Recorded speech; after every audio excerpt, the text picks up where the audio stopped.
Well, this is Donna Clementi, and you can't see me today because my camera is not working on my laptop, but I'll have that fixed for tomorrow. You can just imagine what I look like. Welcome to our first STARTALK online session. Very glad you could join us here. I'm going to be showing a series of slides that follow the order of the study guide for day one. So if you have your study guide near you, that will be helpful so that you can participate in the discussion. And if you have questions about things that you read that you didn't completely understand, that's the purpose of today too. All right. We're going to try to have this session with everybody unmuted so that you can participate and contribute and ask questions as we're going. If we get too much background noise, then we'll mute people and have you turn on your mic when you want to ask a question or contribute. But for now, we'll try with everybody unmuted and see how that works, okay? Okay, I'm gonna unmute everybody right now. Okay. Okay, everybody is unmuted.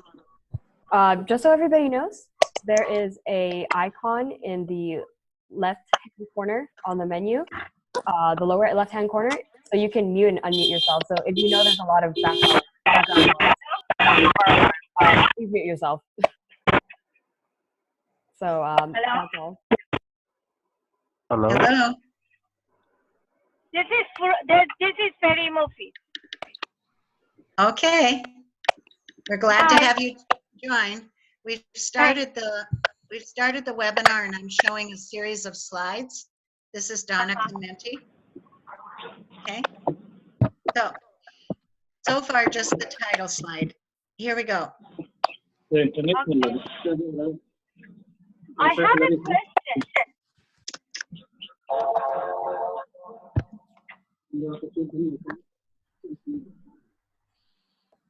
Okay, so I'll take questions right now. Who has a question? Betty?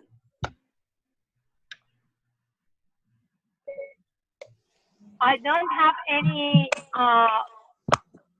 picture of you, just I'm listening to you.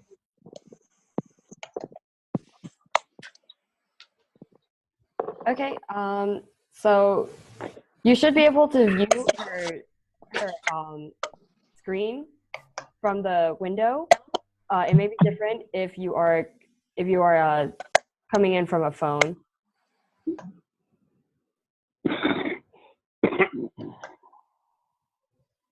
Donna, it looks like everybody's situated. You can go ahead and start. Well, you know what's happening now is that my screen is freezing. Oh, it's freezing? Oh. You know why I was able to advance and now all of a sudden I'm not? Should I click out of here and see? Try stopping the screen share again and then doing it. Oh, here. Oh, I think I have to just use different controls. Okay. We're good to go again. Every system's a little different. All right. All right. Well, this afternoon we're going to review the reading that you did and keep the planning for learning, and then the article that you read as day one. And this week, the theme for this week is really giving you some of the basic information that we use when we're planning lessons for language learners.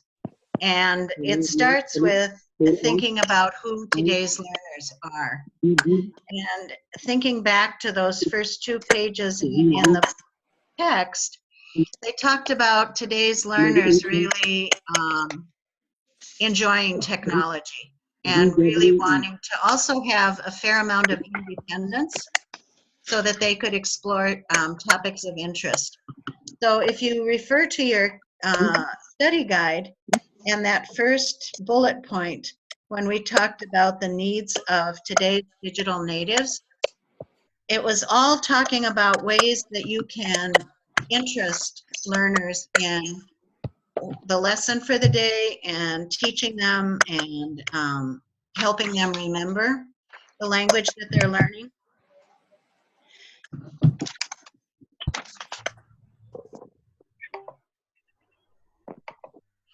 So the first recommendation was to design authentic tasks built around discovery and problem solving. Can someone tell me how they understand that term authentic task, what that means to you?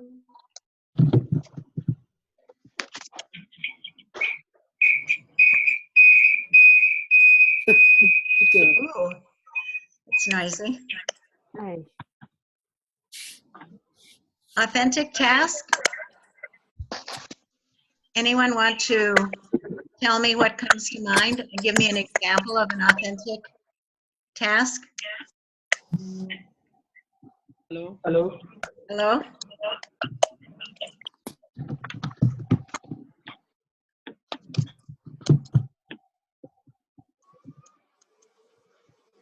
Well, I'll give you one of my examples and then see if you can add from the ones that you suggested.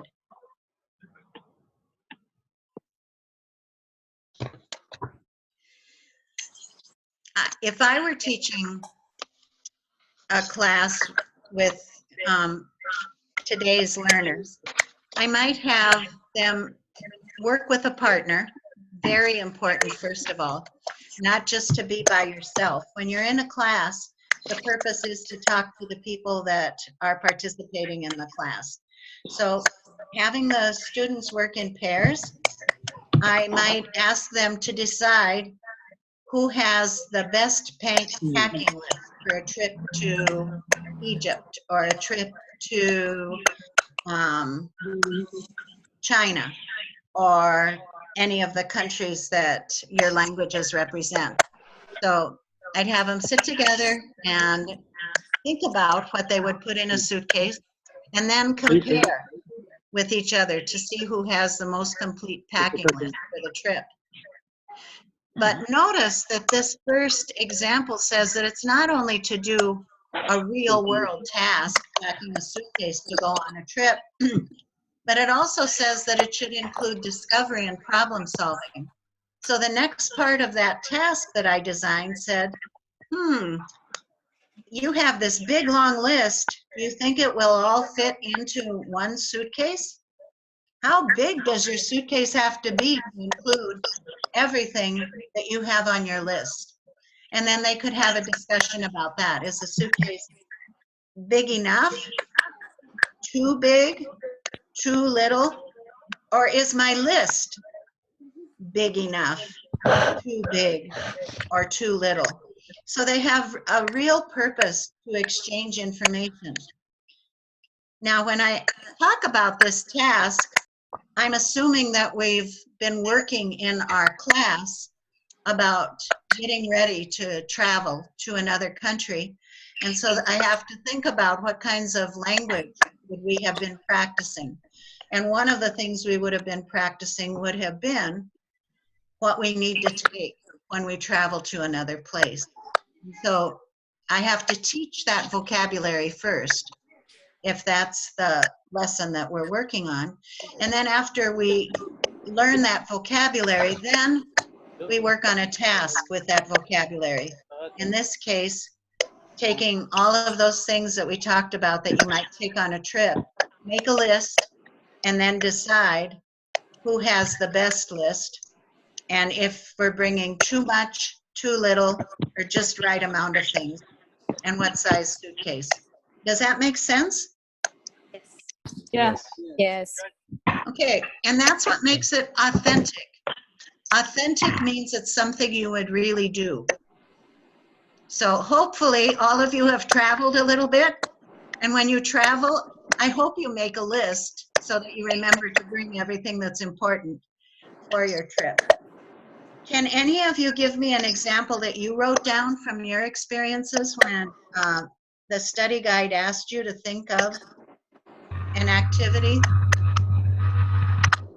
I write in my assignment, I will use technology as said in the article that the teenage even kids, they love to use high-tech technology, and I will let them use technology like iPad or computer for their homework or communicate with each other.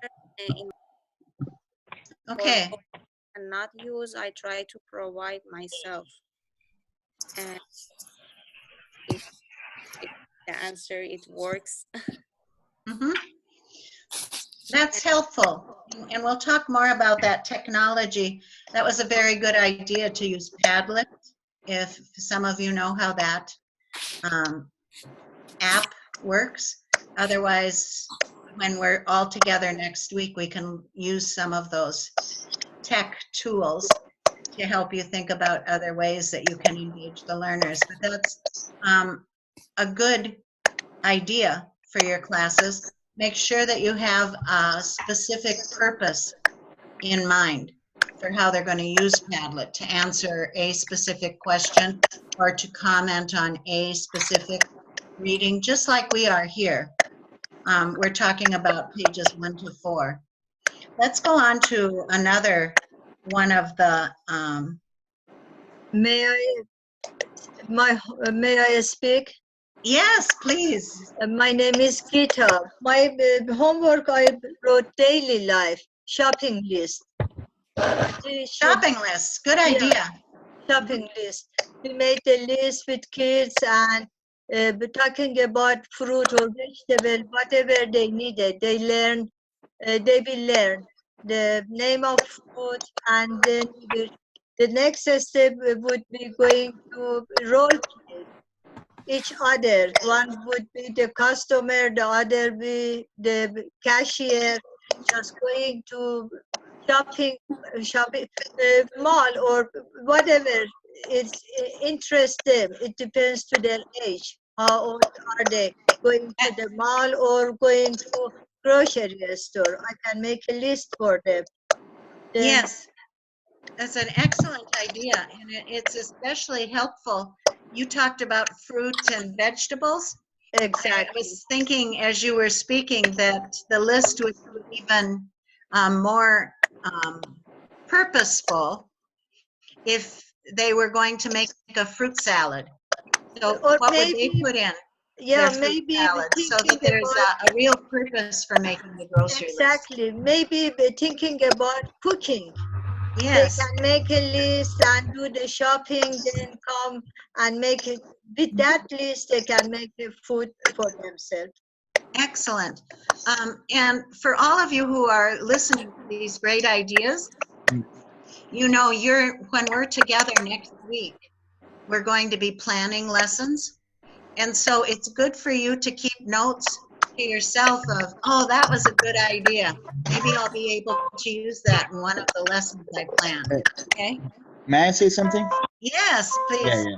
Alan, would that be like an authentic activity? Is that what it's called? Like they get the experience and sense, like the outcome of the task. I think it's called authentic activity, right? Yeah, authentic task. Yeah, but no, I'm saying it would be different from authentic task because a task, I mean, we put like we ask like we ask for something for them to do, but when we do an authentic activity, it's when they kind of like engage in the task and they do like some sort of meaningful outcome. Which Okay. would that be an authentic activity? I think we're getting into the details of how people define activity and how people define task. And there are lots of different definitions in education. The one that I use is that if it's an activity, it might be making a grocery list, like Gita said. That's a good activity. If it becomes a task, she's making a grocery list, but it's for a specific reason, like making a salad. Okay? So I then see. it turns into a task because it's the making of the grocery list is very purposeful. There's a reason that you choose certain things to put on the list and other things that you don't. So I see. that's one small example. And we'll talk more about that. There's many definitions that we could Hey, use. And Donna? that's a perfect example from Geeta when she said the grocery list. And then said, yes, well, maybe it's a recipe that they're going to make. And that adding the recipe makes it an authentic task versus just make a grocery list. That would be an activity, and there's no purpose for making the grocery list. You're done. I made a list. I get to go on to the next part of the lesson. Let's go on. Donna, can I chime in a little bit? Yes. I think there's like a good amount of background noise. So what we can do is that I can mute everybody, and when they wish to speak, they have the option of unmuting themselves. Excellent. Okay, I'm going to mute everybody, and then let me unmute you. So if you wish to speak, you can click the mute and unmute button in the lower left-hand corner. If there's anything else, you can like privately message me, but you should be able to control whether or not your mic comes through. So if you have any answers to Donna's questions, feel free to unmute yourself. That might happen when I do other webinars. Sometimes the connections from everyone makes so much noise that we have to mute everyone. Well, let's go on.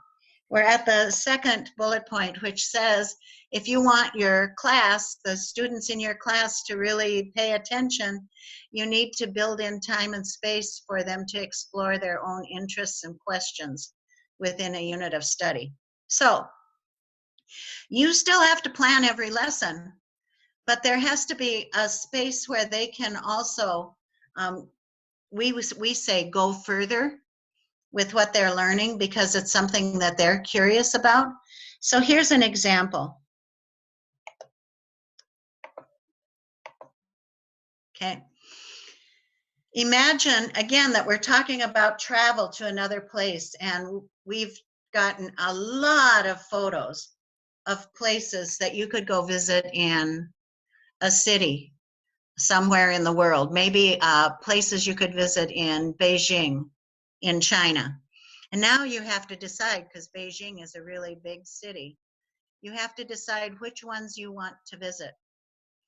Ask questions about the places you selected in order to make a final list of 3 places that are close to each other. Okay, so that was a really short description of something that's going to take a little more to set up. You start with a lot of different pictures, and then you have the students look at all the pictures. I many times will post them on the walls around the classroom, and they can walk around and they can look at ones that look very interesting to them. And then after they've picked 2 or 3 of those pictures, then they need to ask questions about those places. Is that place interesting? Does that place, do you have to pay to go visit that place? Is that place in the middle of the city? Is that place outside?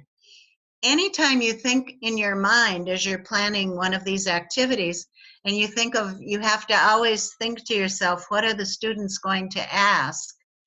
As soon as you start thinking about what are the students going to ask, you have to think, oh my gosh, do they have the language? Because you're working with beginners. So you always have to think of a good activity and then think, do they have the language to do that? Do they know how to ask questions? Have I given them some phrases that they could use to say, is it interesting? Do you have to pay? Is it in the center of the city? Is it outside? Things like that. And then after they get done asking questions about those places, then they make a list of 3 places that are close to each other that they might want to visit one day when they travel to that city. So you might have to, in addition to the photos, have a big city map so that they can locate the places. and then see which ones are close together.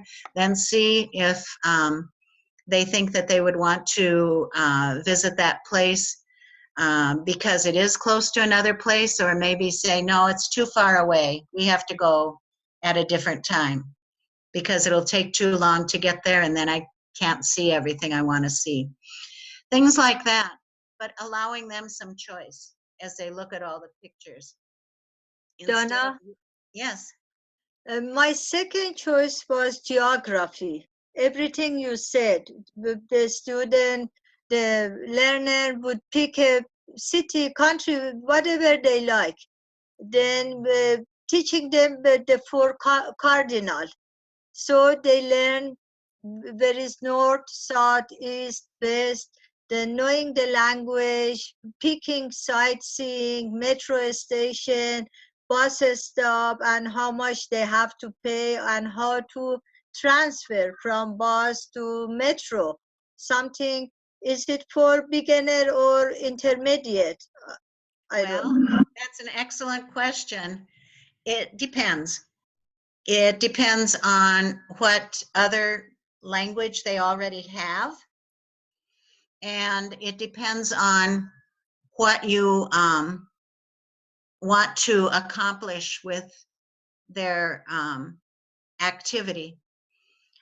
When I modeled this one, where they had a wide variety of photos of places, maybe what I want them to be able to do is just pick pictures that look interesting to them, and then again helping them because they're beginners, so they don't have a lot of language.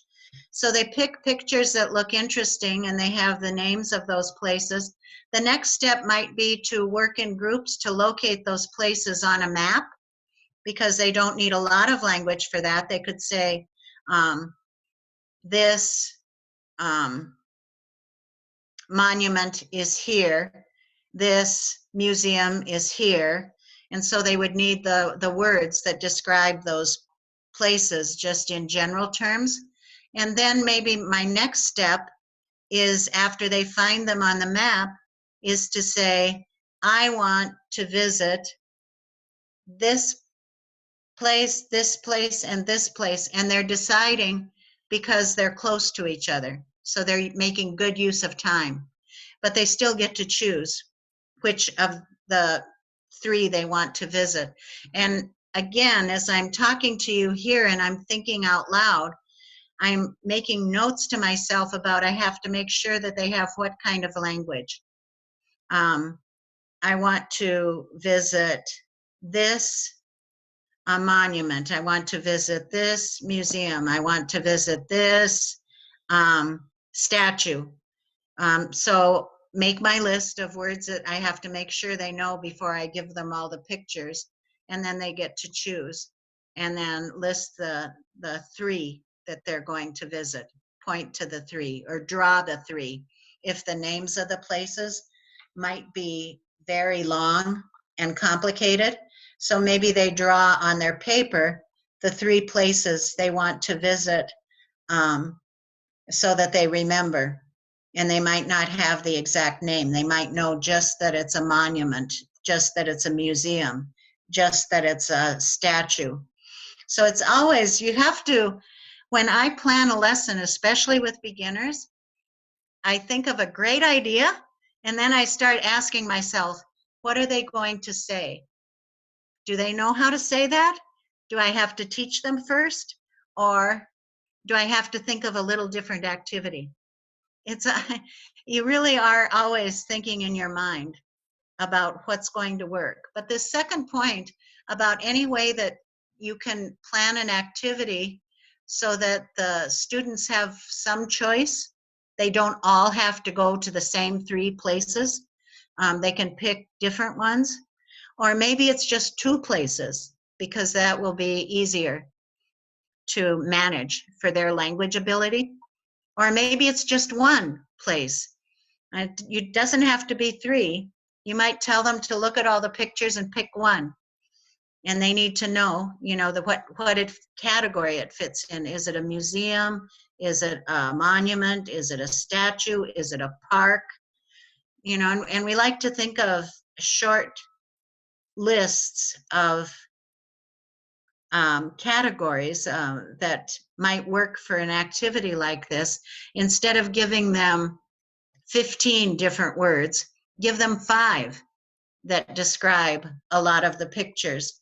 And out of those 5 words that they have, museum, monument, statue, maybe park, maybe, I don't know, store, I'll just say store, that they learn, make sure they know those 5 words really well so that they can pick the picture and say, I want to visit that park. I want to visit that store. And so they're practicing with a language that they've learned. And the language that they've learned is manageable. In other words, they can remember it because there's not too many words and it gets too confusing for beginners. So keep that in mind. Let's go on to the next one. This one is collaboration among learners, which you're going to be working together next week and the week after, and so you will be very successful at collaboration by the end, because it really helps to have other teachers to plan with and to ask questions and think about. This is an idea that I wanted to share from that aspect, to work in small groups to share information about a city, and then to create an itinerary to interest others in visiting your city. So again, I'm using the same theme of being in another city in another country. They could work in small groups and each could have a different city to research. Okay. And then they have to create an itinerary together in their group. Now again, this is a kind of activity where they could spend a lot of time speaking English, because we always have to remember how many words do they know? How many phrases do they know how to say? So when I show an activity like this, we have to think about the kind of information that they find out about their city and how they can think about that information and then use simple, short phrases and words to create an itinerary. So they might know already days of the week. So when they create the itinerary, they could say Monday and Tuesday, and they might say then things like visit a museum, and then in the afternoon, go to the beach. Tuesday, visit a monument. In the afternoon, go to a movie. I'm making things up as I'm sitting here, thinking about what beginning language learners can do using the language that they're learning. They're not going to be able to give you huge descriptions. They're going to be able to give you short sentences with using vocabulary that they've been practicing, because we want them to keep using the target language. So they could do this whole itinerary in English, and it could be very interesting and have lots of detail, but we want them to do the activity in the target language. So we have to think about what do they know and how can they use it. Let's go on. Another way to engage today's learners is allow them choice in how to demonstrate they've met the goals. And if you look at that visual on the right-hand side, and it's got a lot of technology to choose from, those are just ways that kids can show what they know. And so that gives you a little bit of an idea of some different options of how they can demonstrate their learning and have choice again. So important to them that they don't have to all make the same book. They don't all have to make the same poster.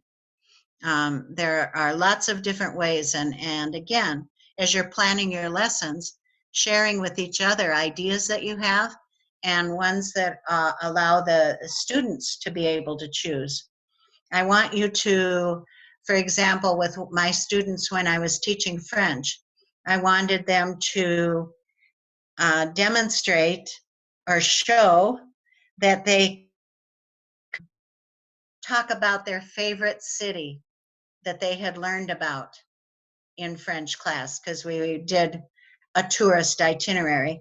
And so one of their final performances was to show their favorite city, and they had to incorporate language. So some of them made a video, a little short movie, pretending that they were in their favorite city and talking about it. Some people made a picture album and wrote about what they liked about the city that they picked. Some of them made a poster for the city and then wrote a description of what the poster represented about the city. So lots of different ways where they have to use language, but they get to choose how they put it together. Feedback. Your students are going to be really happy if you can give them feedback on how they're doing as they're working. So when you give them a pair work activity, or you have them work in small groups, that is not the time for you to go and sit down and go, oh, they're working, great, I can rest a little bit. No, that's the time that you're really working hard, because you're moving from group to group to group to group to make sure that they're saying things correctly, make sure that they're doing the task that you asked them to do, and always giving them feedback. Feedback needs to be timely. If you sat down while they worked in groups, that wouldn't be timely feedback, because you might think, well, I'm going to sit here and I'm going to make notes. I'm going to kind of watch the class and see how they do, and I'll make notes and give that to them at the end. It's actually better if you keep moving around, and as you notice things, you help them correct if there's something wrong, or encourage and say, that you perfect, keep doing that. That's a great strategy. Feedback should be specific, relevant, manageable. They tell us all the time as teachers not to just say, good, good, good, because that doesn't help the students understand what is good and doesn't help them know what could be better. So you have to, again, when I was teaching, especially when I was a beginning teacher, I had to think, what am I going to give feedback on, and what are some phrases I might use? For example, I might say, your description is very complete. Your questions are formed correctly. Your questions and answers are match up. So if, for example, if the student asked a question with who, their answer had a person as part of the answer, not a place, because they got confused. So specific, relevant, manageable. Honest. You know, when you give feedback, it's not just all saying, oh, what you're doing is perfect. It's also telling them sometimes that they need to correct something, or that they're not pronouncing something correctly and they need a little more practice with it. So it has to be honest to them, or else it's just like, oh, everybody's wonderful. And you know that everybody's not wonderful all the time, that they need some help to get better. And the last one is future directed. What does that mean? it means that when you're giving feedback, it's always thinking of how is this going to help them with what they're doing right now, but also for the next activity. Okay. So you're thinking about things that are really important for them to do more of. Yay, you're doing a great job, because this is really helpful that you're asking 3 different kinds of questions when you're talking to each other. But will also help them with the next activity, because the stronger they are at asking questions, the better they are at then maybe doing an interview, if that's the next activity or whatever. So ongoing feedback, timely, specific, honest, and future directed. A lot to remember when you're walking around in the classroom and helping students individually. So that's that first section on today's learners. And now the bottom of that first page of the study guide talks about intercultural communicative competence. And that was that I that was in the center of the visual for the book. They had that blue circle, and you had the 5 standards, which we're going to talk about tomorrow, around it.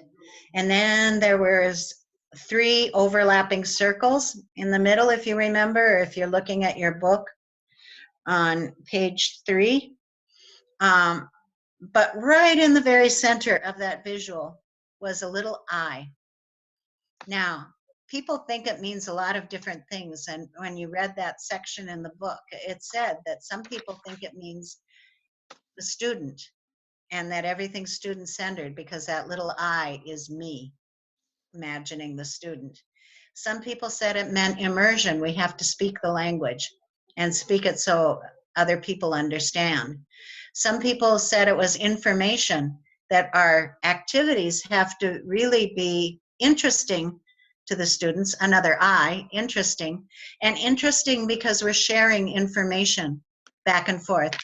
Not the same information, but each of us has information that we can share to help us understand more or know more about the topic we're working on.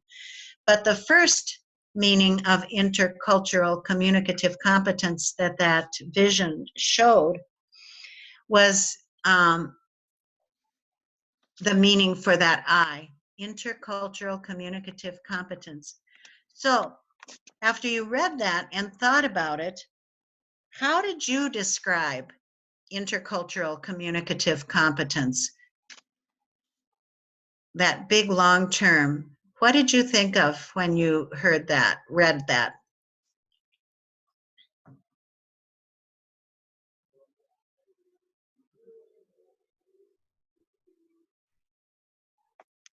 May I say something?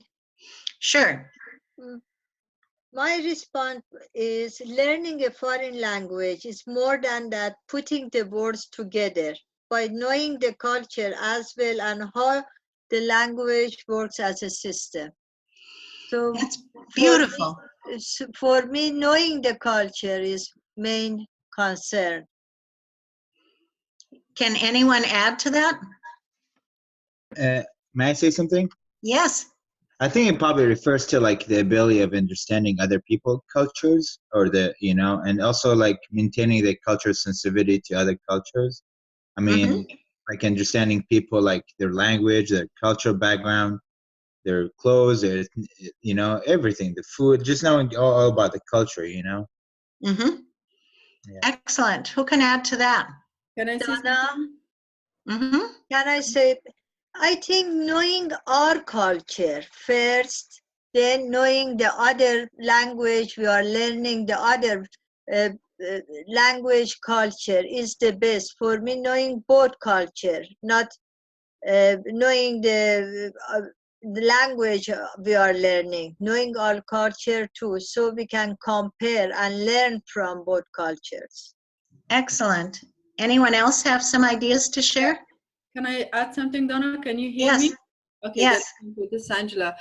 Yeah, my understanding is how to integrate cultural things into the language. For example, just one example, when we say hello to different people in different cultures, so like in Afghanistan, we want to shake, men usually they shake hands or hugs, women kisses each other, but men and women, they do not directly shake hands when they say hello. Mm-hmm. This is something when we teach like our participants, like our students, when we say how to say hello in a culture, they have to kind of consider cultural points along with learning the language, like how to behave and how to communicate within the context of that culture. Doesn't matter what part of the world it is. So that's how, and how to feel comfortable while using the language. And they're trying to communicate with each other. Excellent. Others? Thank you. Knowing the culture helped the learner not to offend people. So excellent idea. Miss Angela said, in my country, I'm from Iran, most people, they don't shake hand with women. If you know ahead of time, it's not gonna be any misunderstanding for anyone. Mm-hmm. Yeah. And this term, intercultural communicative competence, has really developed because world language teachers in the United States say that they always teach language and culture together, that they can't separate it.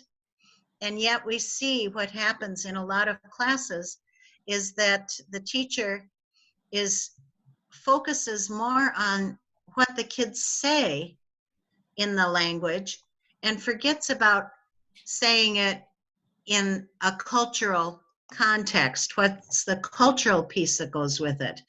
And so putting them together where you have the culture and you have the communication means that we try to set up situations in the classroom that allow the students to not just use the language, but use it in a culturally appropriate way.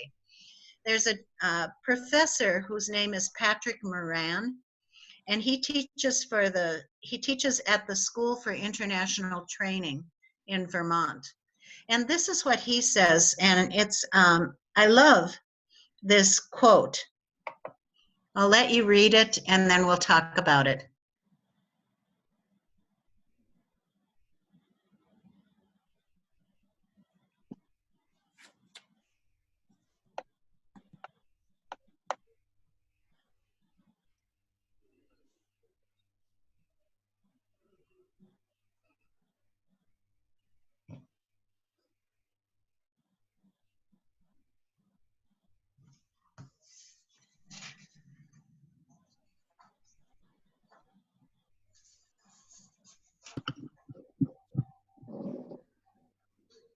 Hi, Donna. Yes. Yeah, may I say something about Yes. Fonda. Yes. You remind me a famous saying, which says, doing Romans as Romans do. Is that right? Yes. So it's very important and critical to understand others' cultural backgrounds when you want to connect with each other better. Thank you for saying that. And it is, it's an important saying. And yet, I will tell you, as a French teacher for nearly 35 years, that was always hard when we were sitting in a classroom in Appleton, Wisconsin, and was trying to help my students think about the language they were using, but that they were getting ready to use that language with a native speaker when they met that person and when they went to France ultimately, or they could have gone to Canada, or they could have gone to Haiti, or they could have gone to Senegal, any place where French is spoken. And to have that in the back of their mind, one of the things that I could do was to make them aware of being a very good observer when they finally got to that country where the language is spoken. Because to plan for it in our classroom, we try to do different skits. We pretend that we're in a store. We pretend that we're at a restaurant. We pretend that we're going to a tourist office to get information. And there's a professor from Canada again who has said that world language teachers really do a wonderful job of building a student's imagination, because every day they have to imagine. Imagine that you're in Paris. Imagine that you're visiting a castle. Imagine that you're at the beach. And so he said that we really do stretch students' minds almost on a daily basis so that they start thinking about that. But then we have to support that if we have video clips, if we have photos that show those real places, so that they become a little closer to understanding what that's like to actually be in that place.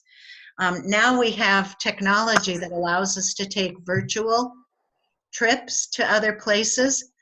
There are, like with one of the Google tools that you can use, you can actually zero in on a place and pretend that you're walking down the street in a village and see those different places. And that helps your imagination. If you've never been there, it's hard to think about what is that going to look like and what might I say. So that's a first step.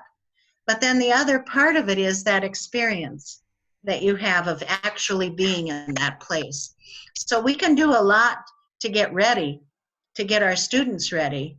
But then, as Patrick Moran says, when they get to the actual place where the target language is spoken, it's going to, they have to be observant and they have to manage their own actions.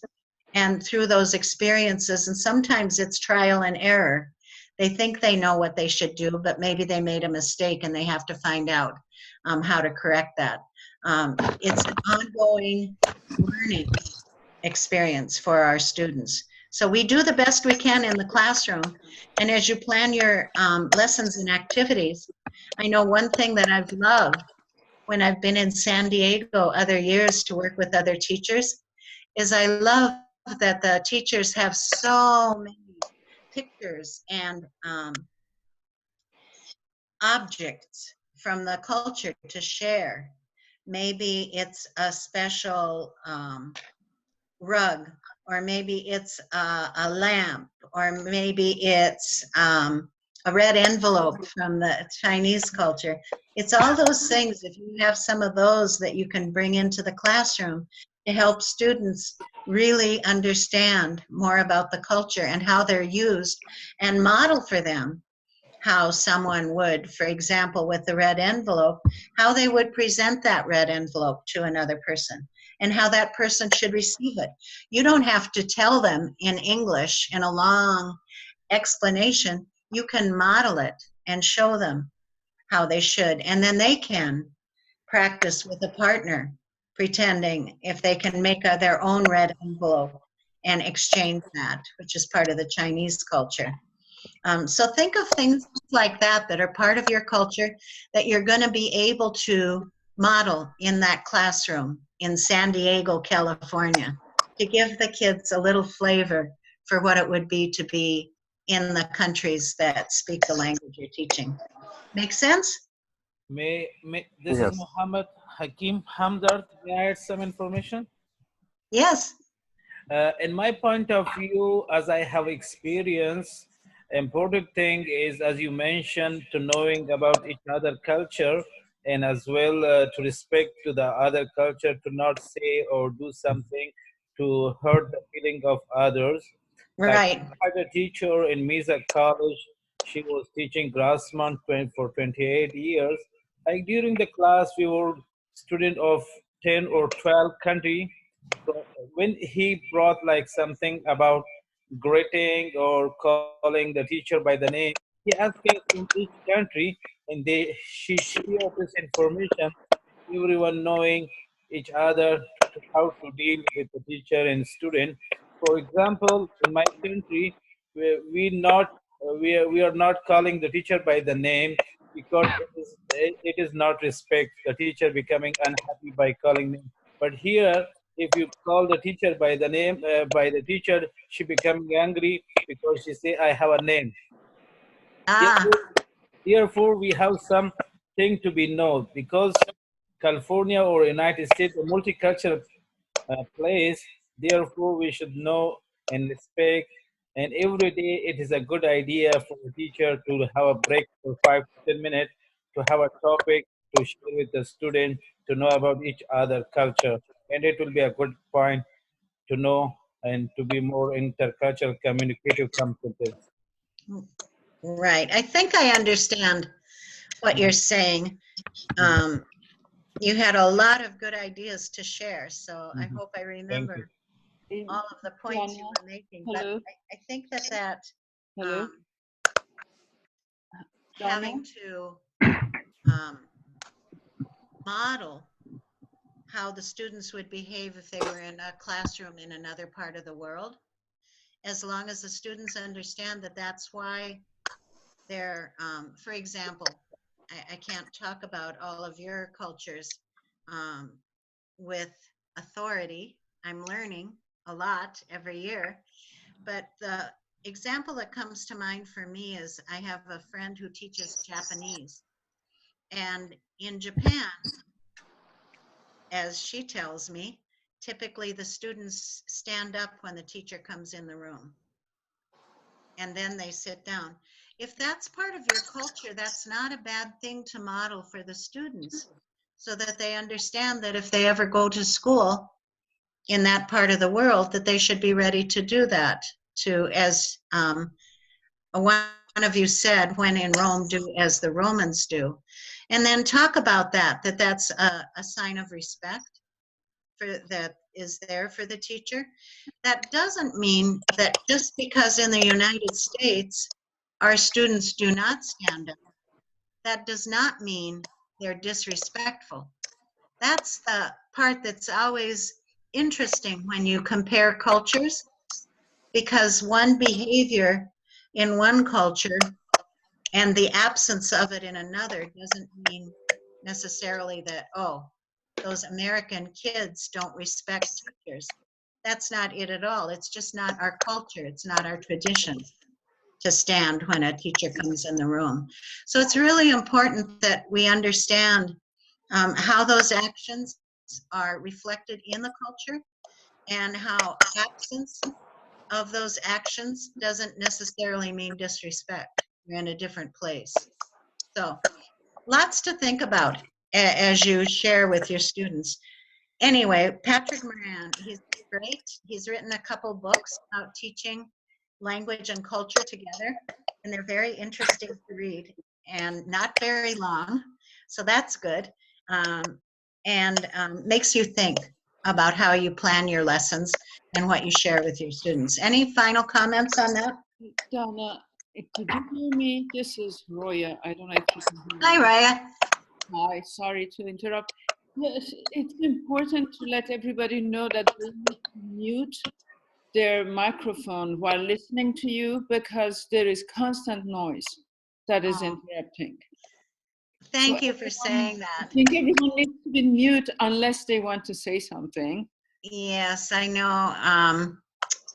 We received one message about that, but it's hard to remember. I think sometimes you get involved in the conversation and then you forget to click out. So thank you for reminding everyone. Sorry for interrupting. We'll try.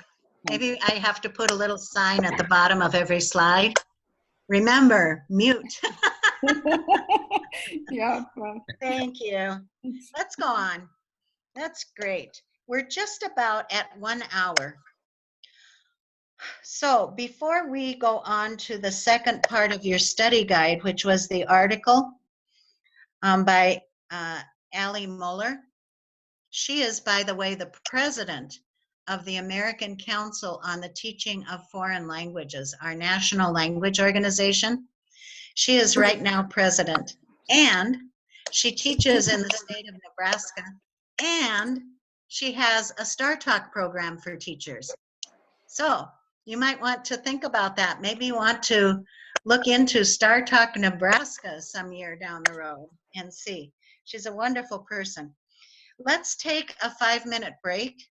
If you need to get some water or stand up because you've been sitting for an hour in front of the screen, let's take 5 minutes and we'll come back together and we'll start with the article from the language educator. Okay, 5-minute break.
Advanced level, the orange. And of course, not as much as when you get to superior. Look at how wide that is. That also means that time is a big factor when you're talking about proficiency. It really is not, I spend 1 year in the blue area, the novice. I spend 1 year in the intermediate. I spend 1 year in the advanced, and then I'm superior. No, it doesn't work that way at all. And yet, there are a lot of people who believe that that's the way you learn language. With each year, you move up a whole level. And that's really not true. Your fastest progress is going to be right down at the bottom in that blue area, the novice, because it's the smallest. So it will take a little less time to get to the next, the intermediate. But then you really spend a fair amount of time in that next area, and even more when you get to advanced, because there's so much more vocabulary to learn, especially.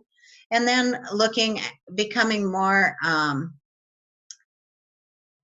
proficient, becoming smoother in the way you can use language to express your thoughts and ideas. If you look at the picture, you see that we have three symbols that I've picked out to help think about those three levels. And the first one is a parrot, because beginners say back to you what you say to them. They are just like a parrot. And you'll be excellent models of using the language, and they'll be excellent parrots saying it back the way you said it. And so it's important when you're modeling for students that they're able to see you. I told my beginning students that when they listen before they speak, they're listening not only with their mouths being quiet so that they can hear, they're also listening with their ears so that they can hear the sounds, but they're also listening with their eyes so they can see how my mouth moves so that they can understand. And when you're speaking with the students, it's important that you think about slowing down your speech just a little. You don't want to slow it down so that it sounds really strange, not at all like someone speaking the language would sound. You don't want to be that slow, like you're just about out of energy in your battery. No, you just want to slow it down a little bit so that they can hear the sounds, hear the words, and understand you. And you're going to be repeating things for them so that they can hear clearly. But it's important that, you know, when you're standing in front of the group, that they can see your mouth also, besides being able to hear what you're saying, and then be able to repeat that. That's the parrot. And you're starting all of these new language learners out to be really good parrots in the classes that they're having, that they're learning how to say the language correctly and learning the vocabulary so that they can use it to create their own conversations based on the sentences you model, the questions you model, whatever you do. The next level up is that fellow with a suitcase. I call him my happy traveler, because when the students get to the intermediate level, they have enough language that they really could travel to places where the language is spoken and hopefully keep smiling, because they can put different parts of language together and make meaning. It's what we call creating with language. And so they're set to go out in the world and see if they can make meaning. Some of the parrots will also be courageous because of their personality and they want to try. But remember, because they're working with whatever you've taught them, those memorized phrases and questions, they don't have quite as much ability yet to start making their own meaning, asking questions that they make up in their minds and are able to do. So you have to think about that as you're working with those students, and what happens when they move to the intermediate. We know that when they move into intermediate, after they've been beautiful parrots saying everything perfectly, when they start trying to make the language their own, they start making more mistakes, because now they're trying to see if they can put words in different places, if they're hearing a pattern and if it works for all words in that pattern, or if they have to change things a little bit. That's part of learning, and it's really an important part of learning, They can't just wait until they've got something memorized before they move on.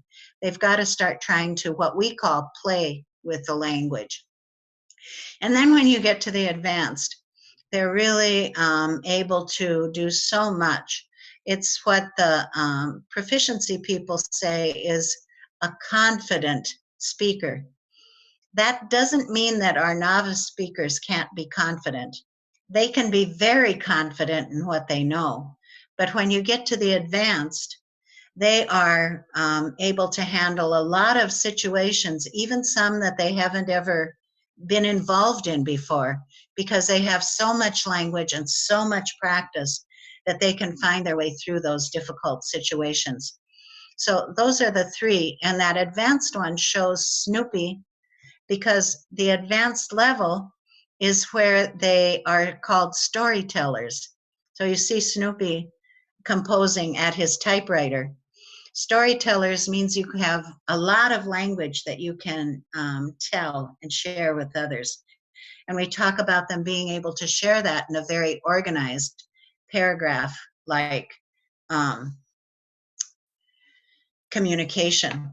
So also when you look at that cone pyramid, notice that when you get to the top of the blue area, it starts to look green. And when you get to the top of the green area, it starts to look orange. And when you get to the top of the orange area, it starts to look yellow. That isn't because I have a bad copy. It's an excellent copy, because what it's telling you is that when students get to the top of the novice, the beginner range, they start sounding like they're intermediates. They have more language, but they're not quite there yet. But they're really starting to sound very close to that next level. But they still need more practice. Same way with intermediate. When they get to the next level, to advanced, they start sounding that way after they've been intermediate for a while. But they're not there, what we call, they can't sustain it. They can't be advanced all the time on everything that they say. They fall once in a while back into the intermediate. And so that's why there's that little difference as you get to the top of each of these levels. Proficiency, then, is the ability to use language in authentic situations. There's that word, authentic. In situations like you would encounter in the world that speaks the language you're teaching, regardless of where, when, or how the language was acquired. Okay? So some people become very proficient at speaking, let's say, English, if their first language that they learned was not English, if it was French or German or Italian or whatever. They become very proficient at speaking English because perhaps they have friends who speak English with them. Perhaps they go to a summer camp where they can be with kids who speak English. Perhaps their parents took them on a trip and they spent some time living in a country where English is spoken. It could be any of those ways. It doesn't have to be in a classroom. Proficiency is really based on how well they can use the language, and it doesn't matter where they learned it. Another way to look at that proficiency definition is what one can do with language in terms of speaking, writing, listening, or reading in a real world situation in a spontaneous and non-rehearsed context. And I added the second definition because of those last two lines, spontaneous and non-rehearsed context. You know, when we practice with our students in class, they're going to be able to produce language that they've practiced and practiced and practiced with you. And what we hope happens is that with enough practice, they're going to feel like if they bump into the same situation in the real world with a native speaker, that they can still use that language successfully. So starting with our beginners, for example, we practice and tell them that they're going to practice greeting each other, introducing themselves, saying where they're from, etc. But then if they get a chance to talk to a native speaker and they have to introduce themselves, hopefully they remember that conversation and they're able to do it, even though it's not in the classroom with you standing by them saying, you can do this, okay? That they can take that into whatever place they go. Maybe they go into a restaurant in San Diego. Maybe they go into a store and they meet someone. Maybe they're invited to somebody's house and there's someone who speaks the language they're studying. So that would be the non-rehearsed context in a place that's not like the classroom where they've been learning. But because they've practiced enough in class, they have the confidence to be able to use as much language as they've learned to talk to that person. That's what proficiency is all about. And when we talk about the word proficiency in classrooms in the United States, and not language classrooms, but math, for example, or English, or social studies, they talk about proficiency in a little different way, because students are studying those subjects, math, reading, whatever, they're studying those from the time they start school. And so when math teachers, for example, talk about proficiency, they usually say grade level proficiency, because the students have all come through our American school system. And so they've been doing math since kindergarten. And so we have a very good idea of what kindergarteners should be able to do. We know what first graders should be able to do. And we call that grade level proficiency. World languages, not the same. You might know that in the United States, we have so many different types of language programs that we can't talk about grade level proficiency.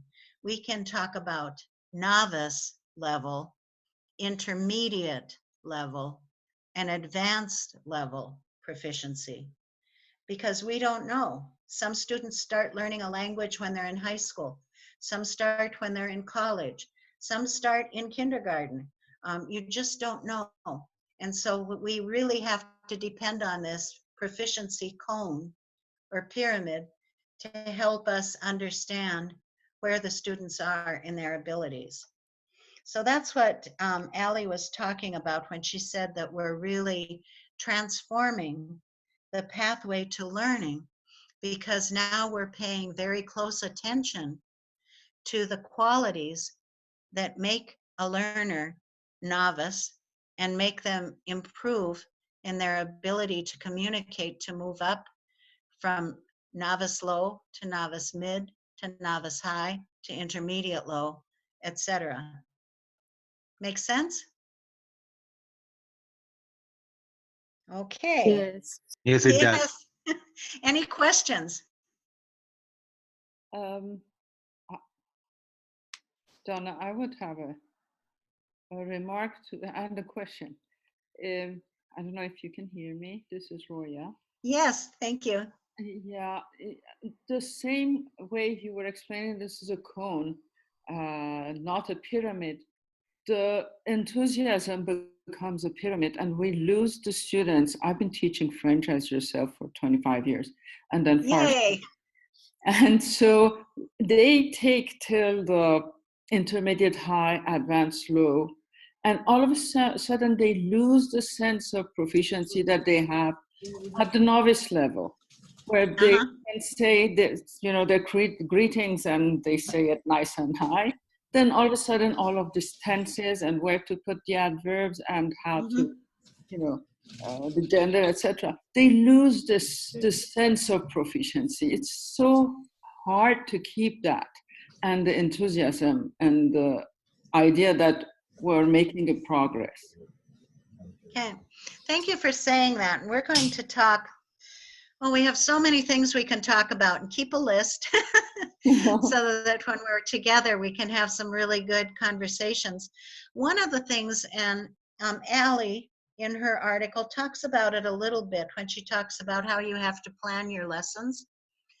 But jumping ahead a little bit, that fourth page in the article talked about how we have to plan our lessons now. And she used a map of the city in Germany, I think Berlin maybe. She used that city map and tried to make it the activity that she had the students do, giving directions from one place to another in the city. The focus was on communication. It was not so much on the grammatical structures, and that's a really difficult line to know how to teach well and not overemphasize grammar. Number one, I certainly learned French through grammar. And so I always felt it was important that my students understood the grammar of the language. It is still important to us, but we learn about the grammar by using the language for communication. And then when we need to stop for a minute so that the students really start to notice, and you're going to see an example in a slide coming up. So the students really start to notice that structure, that grammar. We call that just in time. And that has helped us keep enthusiasm and interest going in languages in the United States. It's also helped the students understand the purpose for that grammar, that they can go further with it. But it's not the starting point. It becomes a part of the destination, part of how we teach language along the way. And then we stop, and just in time is the phrase we use. And I think Allie used it in her article. Just in time, we give them a little more information about that structure. You'll see that in a few slides coming up. So thank you for saying that, thinking about this proficiency that we're building. And remember that this proficiency is built on what I can talk about, okay? Real world situation. It's for speaking, writing, listening, and reading. But I always start with the listening and speaking part. And then you bring along the reading and writing. So keep that in mind, that it's really about that communication piece. And then we use the grammar to help kids understand what they've been saying. We don't start with the grammar and then find something to talk about. Let's go on.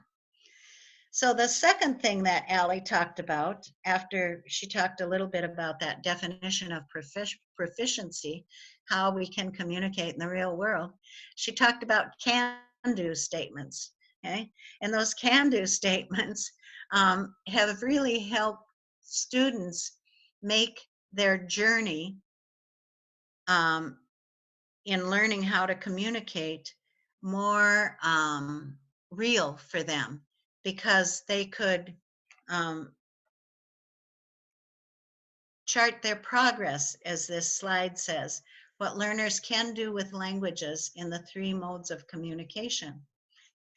We got the idea for this from Europe.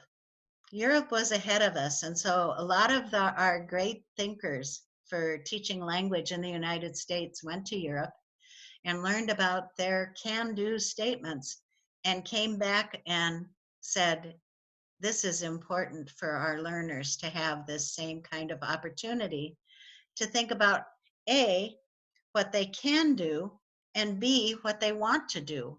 What can they do in the language, and what do they want to be able to do? Here's an example. In the interpretive mode, which we'll talk about more this week, interpretive means what can you read and what can you listen to and understand. A sample can-do statement would be, I can understand the names of places on a city map. So when you think of, if you gave the kids a map of a city, in the country that where the language is spoken, you could ask them to follow directions that you give them, going from, say, the train station to the tourist office, to the post office, to the museum. And so they could hear and follow where you wanted them to go. If they had those names on their map and understood how to read those names on the city map, they could find those and then follow that. First we're at the train station, so I find that. Then we're going to whatever I said, the tourist office. Then we're going to the post office, and then we're going to the museum. And they could trace that on a map. They don't have to say anything. They just have to understand when you're telling them in your language that you want them to follow you on the map from this point to this point to this point. You can stay in the language the whole time if they've learned how to say those places and seen what they look like in writing. So that's an interpretive skill. Their understanding could be orally, the names of the places, but also with the reading of the names of the places on the map to follow. That's one idea of a can do. And when they can do that, if they were working on that in a unit that you were doing, they could have a statement like that that said, I can understand the names of places on a city map. They could check it off and say, I can do that. I feel so good. I'm going to talk about one other little piece that goes with these in just a minute. Here's another example.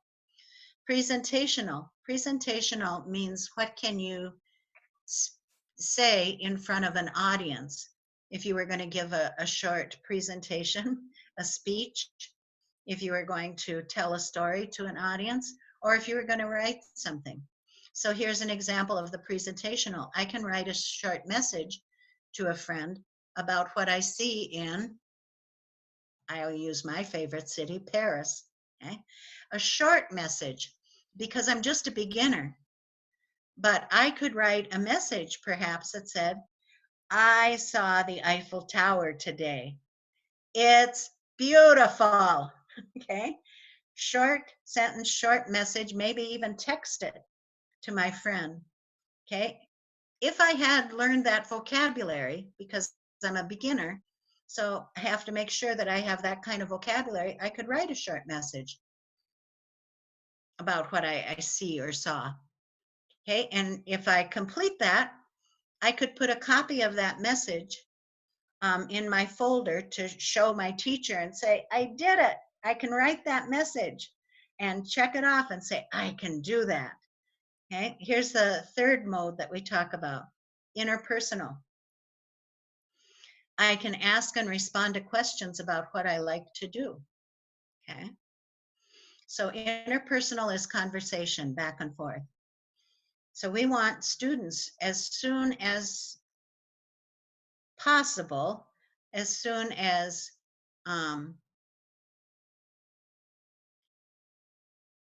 logically possible. I'm pausing here to look for the right word because I don't want to push kids too fast so that they can't do anything.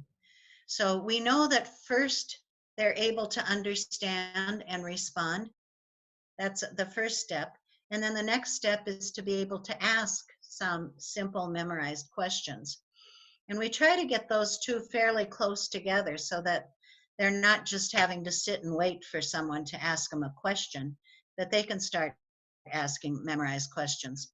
So when I was hesitating there, I just want to make clear to you that we do want there to be a progression from what kids can do day one and then day two, day three, as they gain confidence and gain language that they've been practicing.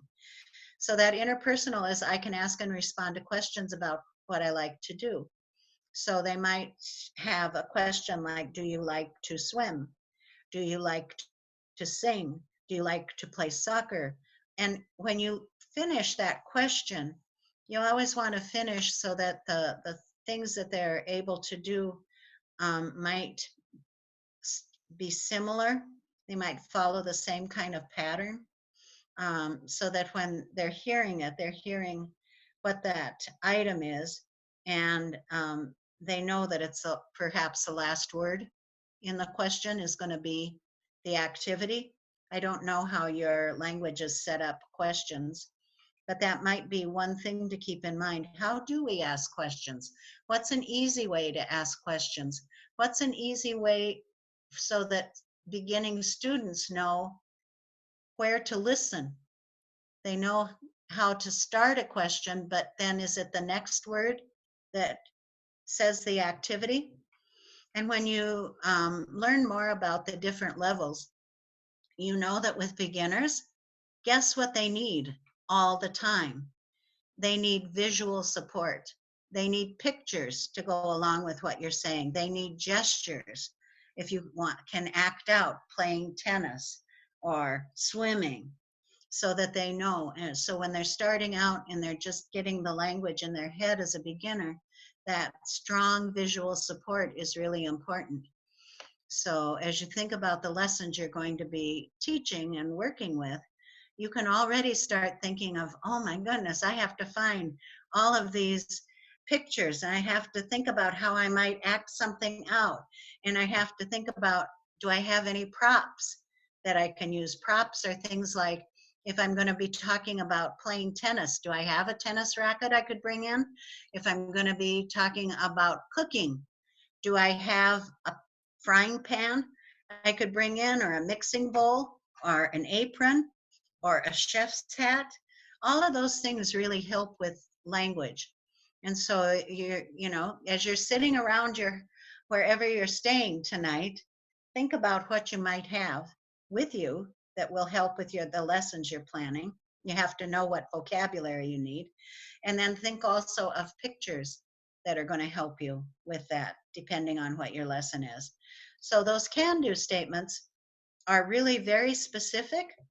And when kids demonstrate that they can do those, like you see those 3 examples there, they know it because they were able to say, yes, I can do that.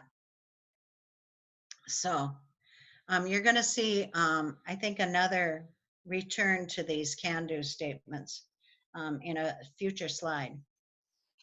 So those were the 2 pieces that Allie introduced to you: the proficiency, getting better and better at using language in non-rehearsed, spontaneous situations, and then can-do statements, always thinking of, I'm teaching this lesson today so that my learners will be able to say, I can do what? I can understand, I can write, I can ask, I can tell, I can describe, I can compare. All of those different action verbs that go with can-do statements. So, next slide. On page 3, if you have the article handy, Allie placed a chart that gave you lots of different ideas for ways you could engage the learners in the lessons that you're planning. And so I took each row from her chart on page 3 of the article and gave you a quick example. And we're going to finish up today with those examples so that you understand what she was talking about. And then we'll have time to talk, answer questions you have about this first study guide and the readings that you did, etc. So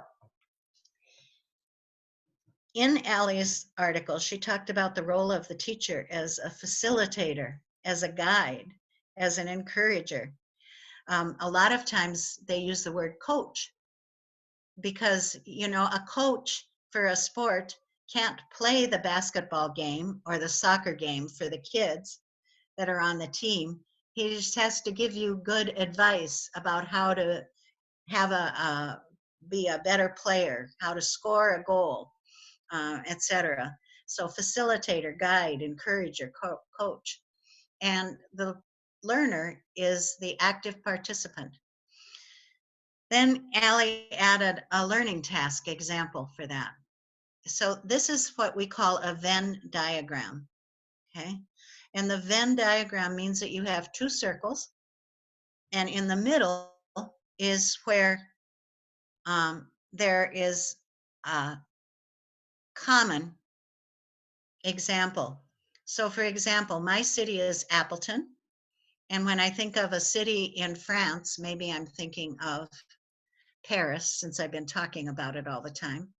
I would say things that are in my city and things that are in Paris on the other side. And in this middle section, where the two circles overlap, I would put things that are in both cities. Like both cities have airports. So I would put airports in the middle here. Paris has a subway system. So I'd put it over in the green area for Paris. My city does not, so I don't add anything there. However, my city has a trolley, an old-fashioned streetcar. I've not seen one of those in Paris. I don't think Paris has a trolley. So I would put trolley for my city and nothing for Paris. But both my city and Paris have cars, lots of cars. So I would put cars in the middle. I could put buses in the middle. That would be a way that students could do a comparison where they would be actively engaged in the activity. They might write the words, but they might know the words, how to say them, but not know how to write them. So they could draw pictures and put those in the Venn diagram. Sometimes when teachers use Venn diagrams, they go outside and they use chalk and make big circles so that kids can draw pictures and put them in each area or in the middle. It's just a way for the students, instead of taking notes or the teacher drawing this on the board and the students just sitting and watching the teacher, this would be really important for you to have the kids work in pairs or in groups of 3 or 4, and they each have a visual like this, and they start filling them in, and then you share as a large class. You know, one of my first principals of the school that I taught at was so wonderful, and he taught me so much. And after he observed one of my classes, you know what he said to me? He said, "It looks like you're having all the fun." And that's because I was doing everything, and the kids were just sitting there watching me. I was holding up visuals. I was doing drawings like this on the board and writing in them. I was, you know, acting out things, and the kids were all sitting there watching me, somewhat interested. We have to remember that we're trying to get, in the middle there it says active participant. Active participant. So when you think of an activity, don't think of just the activity. Think of, okay, this could work. How will I get my students to do this so that it's not me doing it all? We can put things together at the end, but it's really important that we think of how do we get the learners to do it. Next slide. Jigsaw. She talks about the teacher as the curriculum developer, the instructional planner, the learning task creator. That's what you're going to be doing, creating some tasks that kids can do. And again, what does that learner do? Actively participate. So she gives as an example Jigsaw. And what I've put at the bottom of this slide is an example of what Jigsaw means. A lot of times we use Jigsaw if we have a short reading selection. So step by step, if you're working with a group of 16 students and you have an article that you want them to read, hopefully it's an article that you could break into 4 pieces. So it has to be a little longer than just 2 or 3 sentences. So you have an article that you break into 4 pieces, and you have 16 students.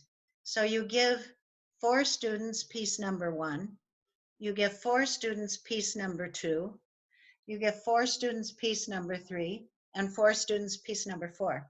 Now they don't have the whole article to read. They have just a small portion of it. A lot easier to do. And they're working in a group of 4, so they get to help each other understand what it's about. Very important, especially in reading, because reading is challenging.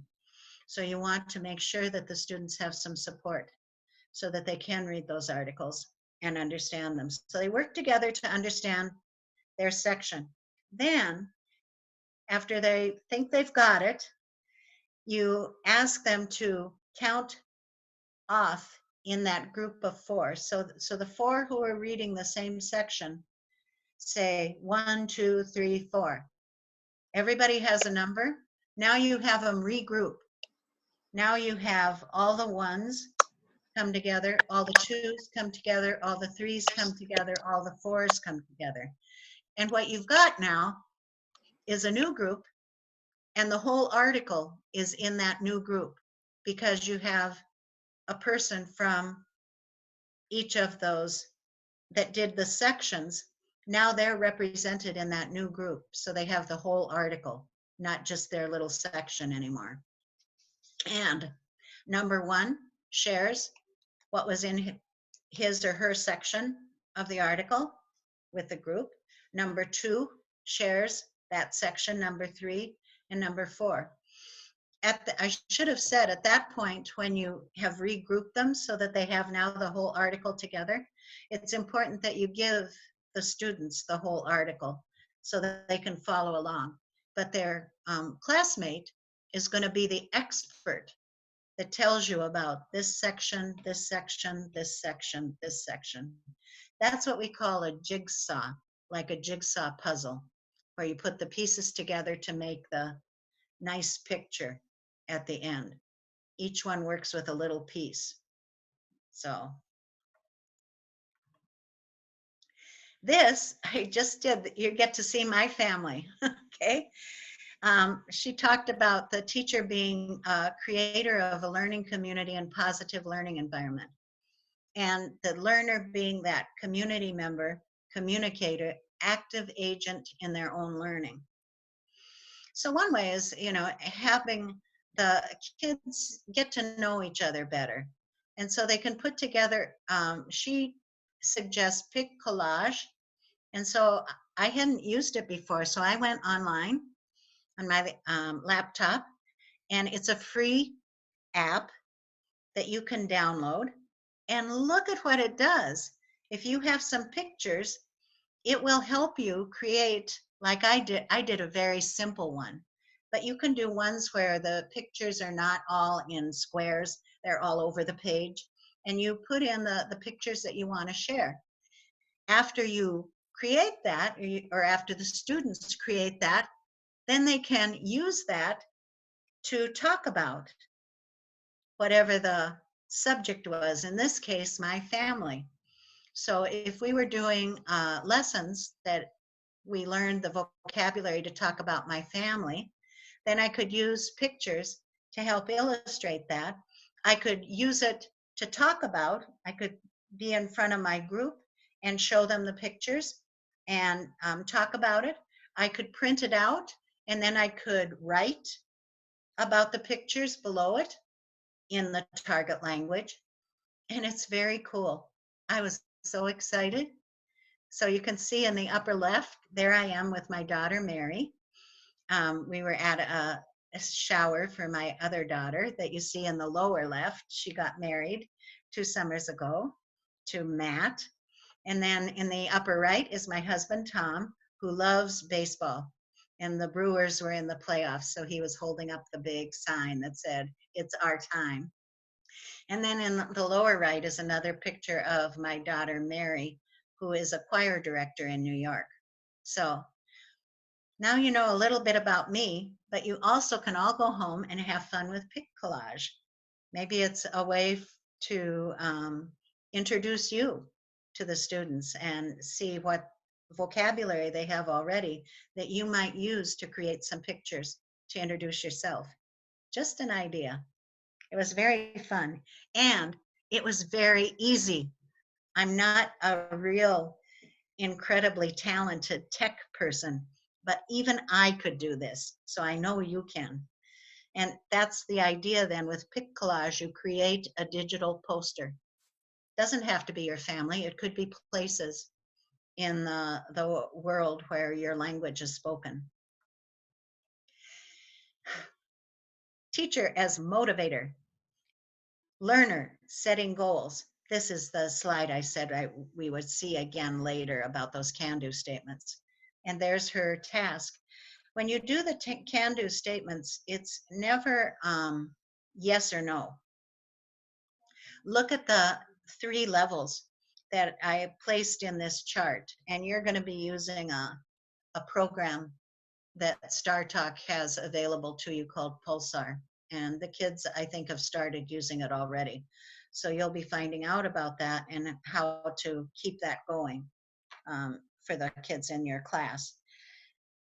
This is one that I created myself. So I said, I can identify the members of my family if I had that collage. Oh, not yet. I need to keep practicing. I just can't remember how you say sister and brother. Okay. I can do this with help. I'm pretty good at this, but sometimes I forget what the word is for grandfather. Okay.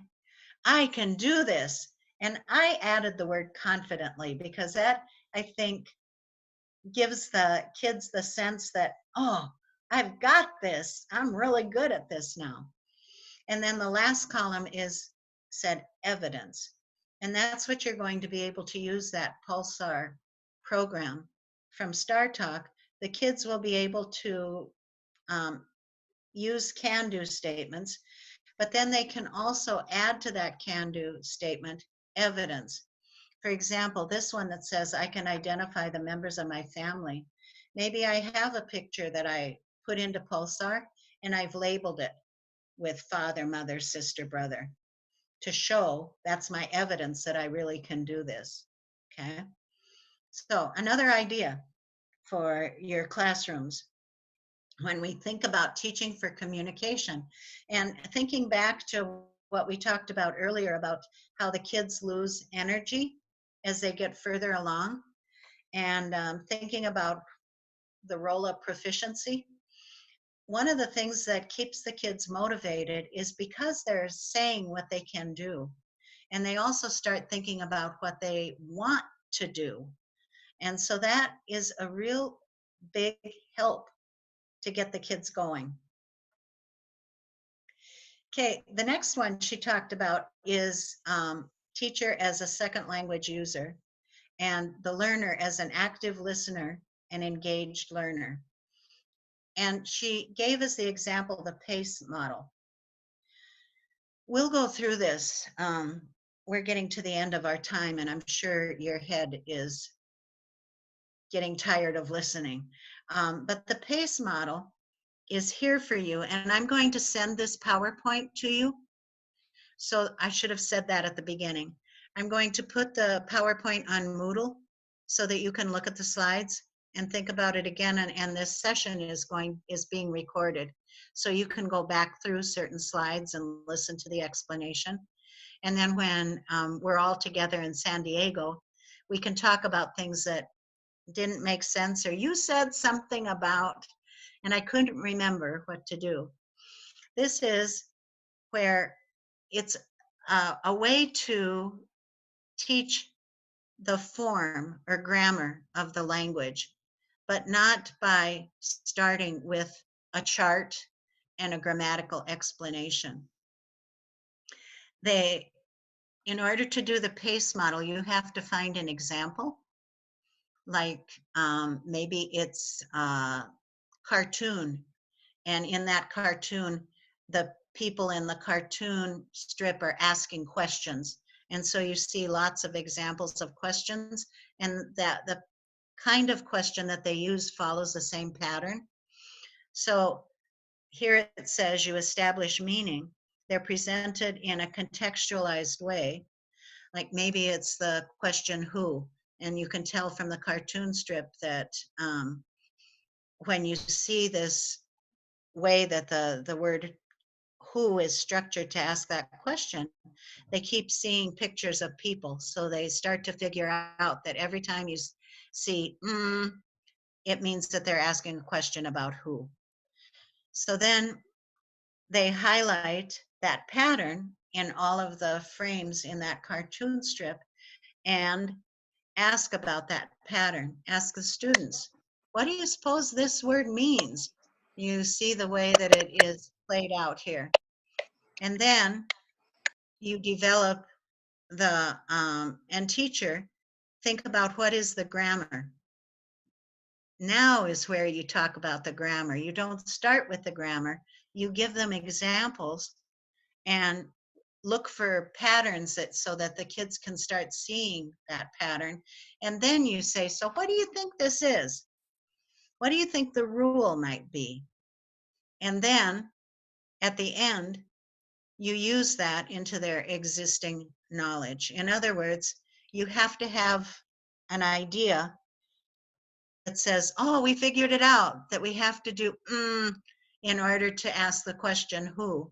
And now I have to have ready for them maybe 4 or 5 or 6 pictures, for example, that show different people, and they can ask who is that person, or who, if it showed the President of the United States, they could ask the question, who is the president, or who is the teacher, or who is my friend. Any way that they can take that pattern that they learned and then apply it. You know, when we're talking here, I'm always so sensitive to the fact that I'm not teaching within a certain lesson. And so, you know, you have to always think about what is the lesson that we're working on, and what would be a pattern that I could use this PACE model to help the kids notice the grammar instead of us telling them the grammar. Here's another one, output encourager, and learner is communicator. And this is information gap, okay? Information gap activities are great fun. And you look at these 2 images and they look almost identical, except if you look carefully, you notice that different buildings are labeled in the first one that aren't labeled in the second one, and vice versa. That's called an information gap, because I have the picture on the left and I need to find out what these buildings are that don't have labels on them yet. And so we have to exchange information. So this is one where you were talking about saying where places are located in a city. You could say, what is next to the pizza restaurant? If you look in the middle row on the left-hand side, you see pizza. So I could ask my partner, what is next to? We need the vocabulary for locations: next to, in front of, to the left, to the right. But my partner then looks for the pizza place on that right-hand map in the middle there and says, oh, the bank is next to the pizza restaurant. That's an information gap. You have information that I don't have, and the reverse is true. And so we ask each other questions so that at the end, both of our maps are completely filled out. You can do that for shopping lists. You can do that for all sorts of different items that you're working on. Could be restaurant menus. I have part of the restaurant menu, but part of it, oh my goodness, somebody spilled, and so I can't see all of the items on the menu. Can you tell me what is after salad? What's the next item? And they'd look and say, oh, after salad there's fruit, or whatever. And so you can make those up yourself, and the kids can fill it out, and it's proved to be a very effective tool because there's a little bit of mystery and curiosity about figuring out if they can understand. What you don't want the students to do is just show each other the map and say, just fill it in. No, you have to talk to get the information and keep that hidden from your partner. Okay, then she talks about quick ways to check to see if students are learning. And when they do these quick checks, they can know for themselves if they understand what's going on. And one way with technology to do that is a web application, and one that she talked about was called Kahoot. And if you haven't seen that or you aren't familiar with it, we'll play it in San Diego. Kids love it. It's a good way to do a quick review and have everybody do a quick check. You can set it up for any topic. You create the questions and the options for the answers, and they use their phones to answer. Another way to check is to help kids create graphic organizers. And this is an example of a graphic organizer where I want them to talk about different famous people from the country that speaks the language. And so in the middle, I want them to be able to find out their profession, their birth date, where they live now, and what they bring to the world. And so they can go around and ask questions to get that, who the person is, and start filling in their graph if they did a unit about famous people from that area of the world. The URL, the website that's there, is from the University of Minnesota. And if you click on that website or type it in, you'll get to a lot of different graphic organizers where they show you an example of how you might use it, and then they give you a blank one that you can print out and make your own. Saves you a lot of time. This is feedback, and this is, we're almost to the end here. One away from the end, so hang on. We're almost at 6 o'clock. This is, we talked about earlier too. There are 3 ways that feedback can happen. One is called a recast, and that's where if you hear a learner say, for example, I want read, you could respond and say, oh, I want to read too, where you model the correct way to say what they didn't say quite correctly. And you might slightly emphasize with your voice so that they hear what they didn't put in their statement. The learner said, I want to read. And you said, oh, I want to read too, so that they hear that that word was missing. Okay. The next one is elicitation. There's lots of different ways to do elicitation. This is one where you're trying to get kids to draw on what they already know to help move them ahead. So I might say to a group, what do you see in this photo? And then they add as many things. And I might then follow that up because they start seeing things that are very obvious in the photo. And I might say, oh, look down in the corner. What do you see down there? To see if they know that word, can add it. That's elicitation, where you're trying to draw them out to get them to remember language that they might know. And then metalinguistic explanation. Okay, we were talking about questions. If they were doing that pace and they saw a series of questions and they all started the same way, you could say, look at all these questions. What do they all have in common? And it might be that they all have the word X at the beginning, and that shows that it's a question. Or it might be that they all have the word X at the end that shows that it's a question. But you ask the kids to discover that instead of standing up in front of them and saying, notice all these questions they all have, and you tell them, you don't let them figure it out. So those are samples. And here's the last one. Authentic language resources. And she talks about digital authentic resources, podcasts. She talks about Skype.